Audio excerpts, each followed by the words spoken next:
Alors voici donc la réplique de la Thompson modèle 1928 Airsoft de chez Cybergun. La crosse, imitation bois déjà à l'origine, mais moi je l'ai poncé et ciré. Et là on dirait vraiment du vrai bois. En fait c'est du plastique. La crosse ergonomique arrière, avec ici les boutons de commande, c'est-à-dire il y a, je vais orienter un petit peu pour mieux, là en bas de l'écran le contacteur pour, comment dirais-je, on ou off, et au-dessus celui pour rafale ou coup par coup. Alors, on voit également la pièce qui sert à ôter le chargeur. Il faut appuyer dessus vers le haut et ça dégage le chargeur. Alors voici le fameux chargeur qui ressemble comme un petit frère au vrai chargeur de la Thompson 1928. Il est en acier avec la clé donc qui sert à le remonter, un peu comme un jouet d'enfant, c'est-à-dire pour faire circuler à l'intérieur par des alvéoles les billes, comme les balles du calibre 45 d'ailleurs, hein, vers la culasse. Voilà. Alors à noter qu'à partir de ce modèle 1928, le levier d'armement est désormais sur le côté et non plus sur le dessus comme sur la 1921. Voilà. Par contre, le canon est toujours cannelé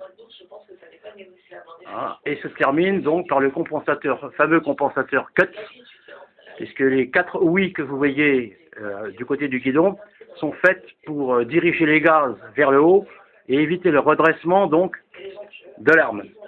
Voilà. Alors ici vous avez la poignée avant, ergonomique également, qui a suivi le même traitement que l'autre, c'est-à-dire je l'ai poncé et ciré. Voilà. C'est une réplique qui a une puissance de 1 joule 5. C'est assez puissant pour une réplique. Et je parviens à faire du tir précis jusqu'à 30 mètres. Voilà. Alors, vous avez la hausse, là, il y a 2 sortes de visées.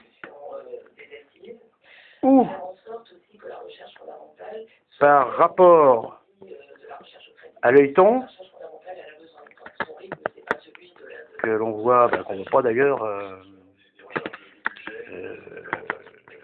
Ah oui, j'ai mes doigts devant. Par rapport à l'œilleton,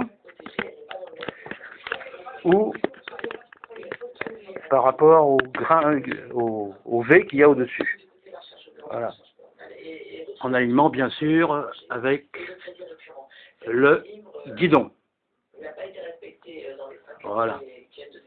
Alors c'est rigolo, ça pèse exactement le même poids que la vraie Thompson. Hein, on est aux alentours de 4 kg. Hein. Voilà. Et la cadence de tir est la même que celle de l'original, c'est-à-dire 800 coups minute. Alors, pour ceux qui veulent en acheter une, je l'ai payé 299 € il y a 2 ans, 3 ans. Et alors, achetez-vous donc un costard noir à rayures blanches, des chaussures italiennes noires et blanches, un borsalino noir à bandeau blanc, des Ray-Ban foncés, ça existait déjà à l'époque, noir, des gants beurre frais, un œillet à la boutonnière, et puis évidemment un holster sous l'aisselle avec quelque chose dedans.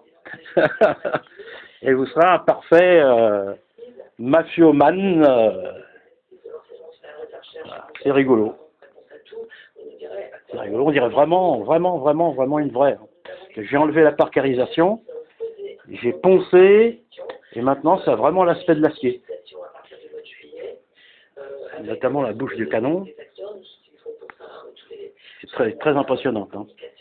Enfin, voilà, pour cette review de la Thompson modèle 1928. On suivra avec d'autres répliques.